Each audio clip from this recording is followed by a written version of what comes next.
Hi, ಹೇಗಿದ್ದೀರಾ ಎಲ್ಲ?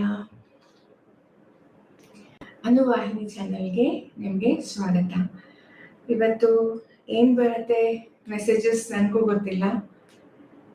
ಯಾರ ಬಗ್ಗೆ ನಾನು ನೀವು ಯೋಚನೆ ಮಾಡ್ತಾ ಇದ್ರೆ, ಸ್ಪೆಷಲಿ ನಿಮ್ಮ ಪರ್ಸನ್ ಬಗ್ಗೆ ಏನಾಗ್ತದೆ ಅಂತ ಹಿಂಗಾಸಿ ಹೋಗಿ ಹಂಗಾಸಿ ನೋಡ್ಕೊಂಡು ಬರೋಣ. ಓಕೆ, ಸೊ ಏನು ಬರುತ್ತೆ ಅಂತ ನನಗೂ ಗೊತ್ತಿಲ್ಲ. ಏನು ಮೆಸೇಜ್ ಇದೆ ಅದು ನಿಮಗೆ ನಾನು ತಿಳಿಸ್ಕೊಡ್ತೀನಿ.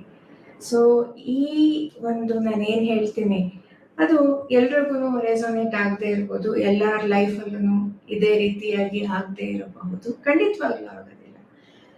ಬಟ್ ಆದರೆ ಇದರಿಂದ ಈ ಒಂದು ನಾನು ಏನು ಹೇಳ್ತಾ ಇದ್ದೀನಿ, ನಿಮಗೆ ಮೆಸೇಜಸ್ ಕೊಡ್ತಾ ಇದ್ದೀನಿ, ಅದು ನಿಮಗೆ ರೆಸೊನೇಟ್ ಆದರೆ ಏನು ಮಾಡಬೇಕು ಅಂತ ನಿಮಗೆ ಖಂಡಿತವಾಗ್ಲೂ ನಿಮ್ಗೆಲ್ಲರಿಗೂ ಗೊತ್ತು. ಲೈಕ್ ಬಟನ್ ಕ್ಲಿಕ್ ಮಾಡೋದನ್ನ